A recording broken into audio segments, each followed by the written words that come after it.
有啲人可能去到某個年歲咧，好後生嘅，係咪各位朋友？佢哋嘅內臟、手腳都好靈活嘅。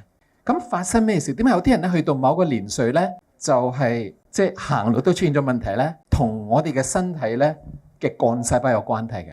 咁幹細胞嘅最大嘅優點咧，就係重生重組我哋嘅身體嘅機能，令到我哋係可以快速地咧去回復翻我哋原本嗰個健康嘅水平。我哋知道咧，原來腸入邊咧好多幹細胞嘅腸，原來全身體咧最豐富嘅幹細胞喺個腸度嘅，佢不停咁複製緊嘅。第二個幹細胞喺個鼻膜入邊呢個位置係最豐富嘅幹細胞。內臟每一個內臟側邊有一個叫做幹細胞嘅儲藏庫。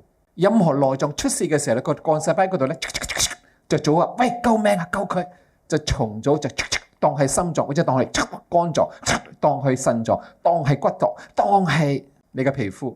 咁所以個幹細胞嘅重組咧係好重要嘅呢樣嘢。所以一個今時今日我哋聽好多人咧，其實打幹細胞嘅，聽過未啊，朋友？嗰啲幹細胞咧，其實咧科學家發現到咧係可以抽嚟可以儲藏嘅。咁所以我哋見到咧，原來嗰啲幹細胞咧抽出咗咧，跟住我哋可以培植翻出嚟，再俾翻你用翻咯，你全身用咯。用完咧望翻塊鏡，哇，後生咗10幾20年嘅咁嘅意思啊！你嘅人咧面色唔同咗，精神唔同咗，同埋幹細胞咧證實咗咧係有消炎效果嘅。